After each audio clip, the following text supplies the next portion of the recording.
Hello friends, कैसे हैं आप सब। उम्मीद करता हूं कि आप सब ठीक होंगे और आपकी पढ़ाई बढ़िया चल रही होगी। तो अब हम ये देखेंगे, आज का जो हमारा टॉपिक है वो है ब्रिटिश और फ्रांसीसी के बीच में जो मतभेद है उनका संघर्ष। तो आज हमारा टॉपिक क्या रहेगा? कार्नेटिक बार्स, जो कर्नाटक युद्ध हैं उनको लेके हमारा टॉपिक रहेगा। और जो मेन फोकस, अगर इस टॉपिक को हम कोई नाम दें, उसका टाइटल दें, तो वो होगा फ्रांसीसी ब्रिटिश संघर्ष। ठीक है। तो इसके अंतर्गत हम क्या पढ़ेंगे? इसके अंतर्गत हम पढ़ेंगे जो हमारे कर्नाटक युद्ध हुए हैं, है ना, जो हमारे क्या हुए हैं, कर्नाटक युद्ध हुए हैं, उनके बारे में पढ़ेंगे। और कर्नाटक युद्ध कितने हुए हैं? 3 युद्ध हुए हैं। उनके बारे में हम पूरा एक एक पॉइंट पढ़ेंगे कि उसमें कौन सी ट्रीटी हुई है, कौन सी संधि हुई है, ठीक है, कौन सी संधि हुई है, उसके क्या परिणाम रहे, ठीक है, और उसमें कौन कौन युद्ध कर रहा था और उसका टाइम पीरियड क्या है, ठीक है, उसका टाइम पीरियड क्या है, ठीक है। तो सबसे पहला जो कर्नाटक युद्ध है वो हुआ है आपका 1746 से लेके 1748।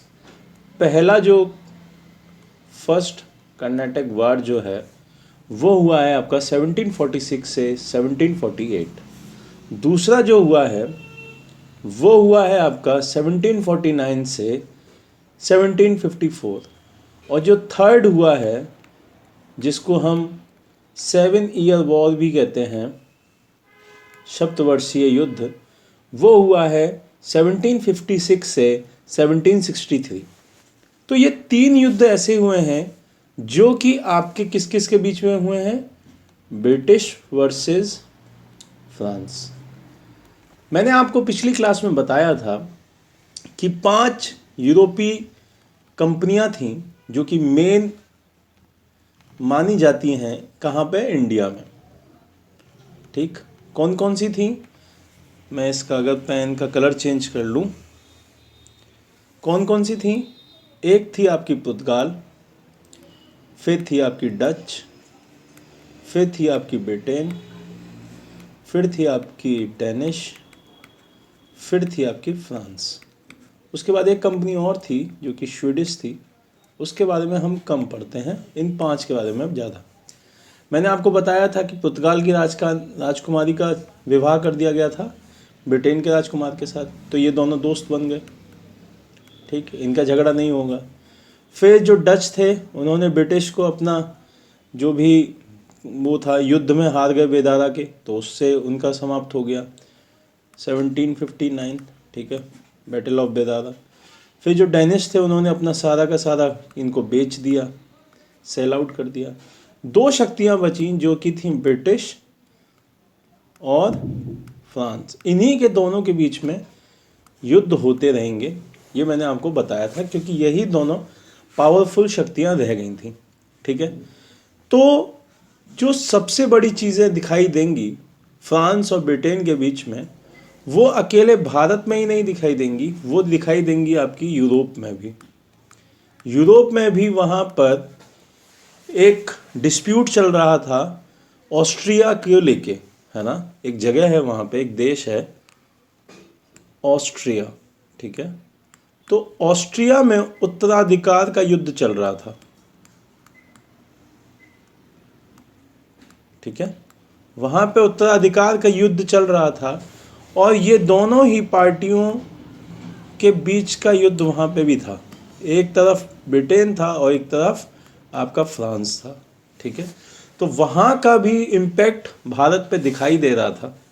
ठीक, तो वहाँ की जो चीज़ें होंगी वो यहाँ पे भी दिखाई देंगी, क्योंकि दोनों ही, जो फ्रांस की कंपनी है वो पूर्णतः आपके राजा के अधीन आ रही है, तो वो उसकी बातें मानेगी ही मानेगी। इस वजह से भारत में भी उस ऑस्ट्रिया के उत्तराधिकार का युद्ध के जो इम्पैक्ट थे वो दिखाई देंगे। तो पहला जो कर्नाटक युद्ध है उसका अगर टाइम पीरियड देखें तो फर्स्ट कर्नाटक युद्ध का अगर टाइम पीरियड देखें तो मैंने आपको अभी बताया कि उसका टाइम पीरियड क्या है?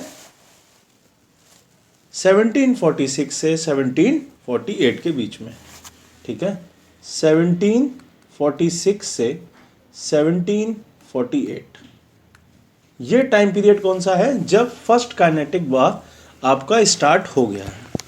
इसमें आपको ये पॉइंट्स याद रखने होंगे कि ऑस्ट्रेलिया के जो उत्तराधिकार का, अगर इसका कारण कोई पूछे ये क्यों हुआ है ना, तो मेन कारण इसका यही है कि जो ऑस्ट्रिया है, ऑस्ट्रिया का उत्तराधिकार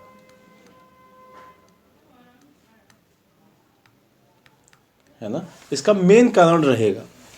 फिर इसके बीच में जब ये युद्ध चला तो एक संधि हुई यूरोप में, है ना, उसको बोला जाता है आपका एक्स-ला-चैपेल।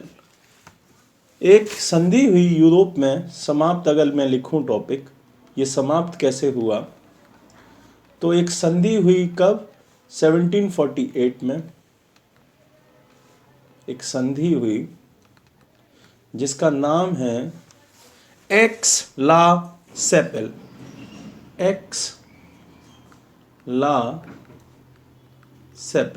ठीक है, एक्स-ला-चैपेल एक संधि हुई जिसकी वजह से ये युद्ध समाप्त हो गया, और इन दोनों के युद्ध समाप्त होने के फलस्वरूप भारत में भी इन दोनों के बीच में युद्ध समाप्त हो जाएगा, ठीक है।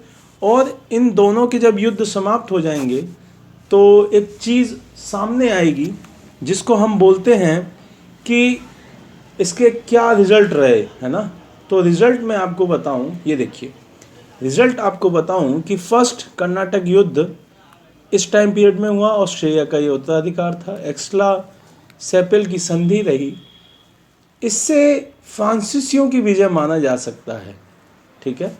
और फ्रांसीसियों की विजय अगर मानेंगे तो इसमें डुप्ले की विजय बहुत ज़्यादा मायने रखी जाएगी। क्यों? क्योंकि उस वक्त आपके जो गवर्नर हैं वो डुप्ले हैं, ठीक है।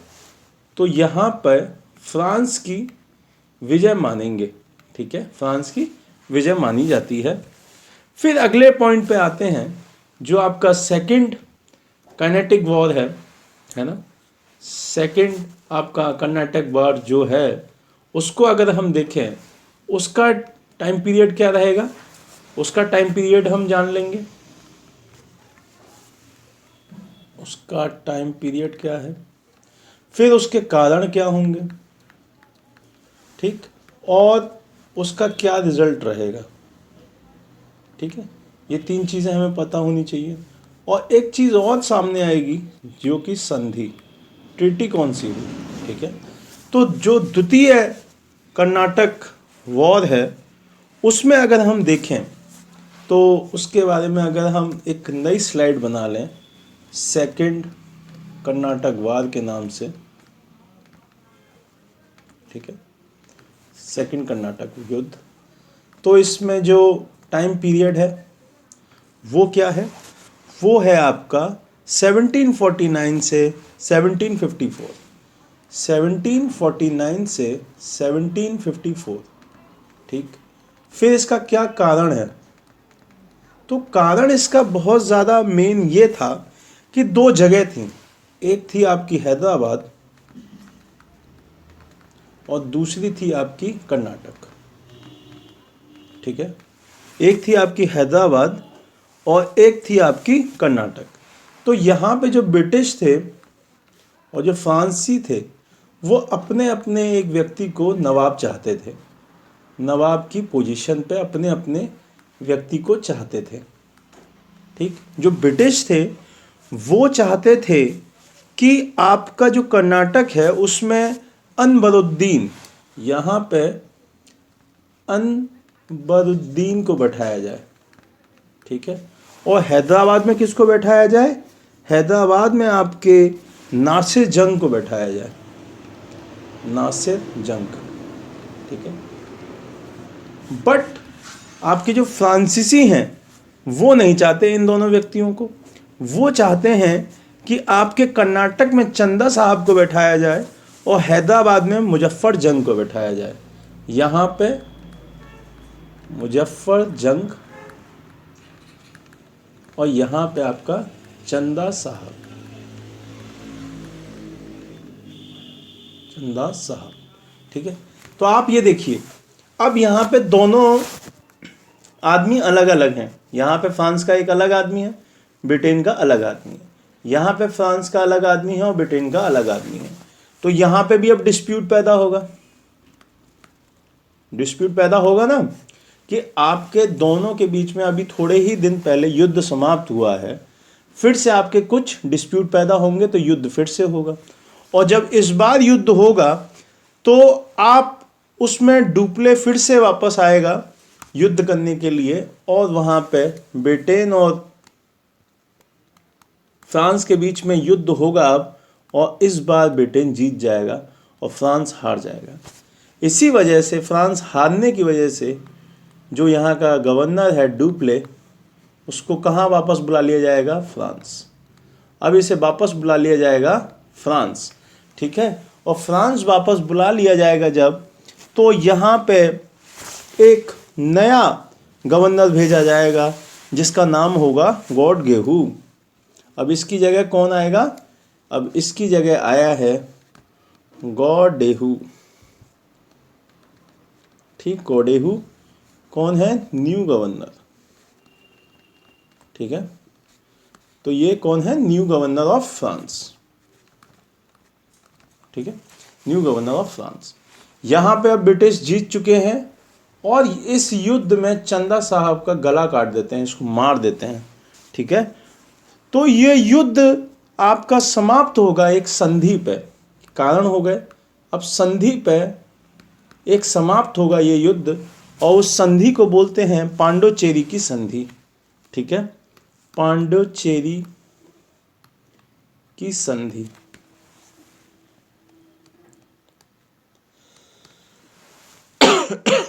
ठीक, पांडुचेरी की संधि होगी तो पांडुचेरी की संधि के बाद ये युद्ध समाप्त कर दिया जाएगा और आपके जो चंदा साहेब हैं वो मार दिए गए हैं। ठीक है, फिर उसके बाद देखा जाएगा कि कुछ चीज़ें और बढ़ेंगी जिसकी वजह से एक नया युद्ध सामने आएगा जिसको बोला जाएगा क्या? Third Karnataka war. Third Karnataka war शुरू होगा आपका कब? इसका जो टाइम पीरियड है वो है 1758 से लेके 1763 तक।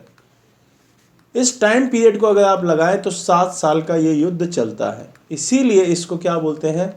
सप्तवर्षीय युद्ध।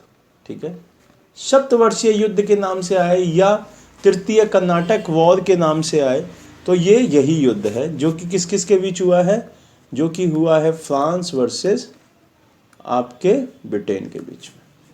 ठीक है, तो इसमें एक युद्ध लड़ा गया है 1760 में। एक युद्ध लड़ा गया है 1760 में जिसका नाम है वोंडी वॉश का युद्ध।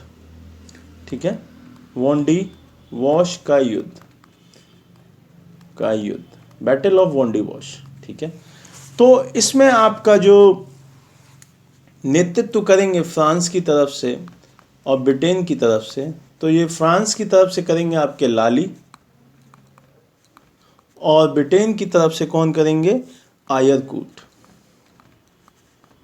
ठीक है, आयरकूट करेंगे। इस युद्ध में फ्रांस हार जाएगा और ब्रिटेन जीत जाएगा, और इसी युद्ध के बाद भारत पर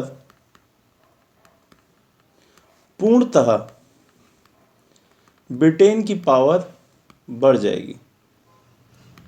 ठीक है, इसी युद्ध के बाद ब्रिटेन की पावर बहुत ज़्यादा बढ़ जाएगी, और ये युद्ध जब समाप्त हुआ तो एक संधि और की गई जिसका नाम है पेरिस की संधि। पेरिस की संधि। ठीक है, तो ये तीनों आपके युद्ध हो गए। आपका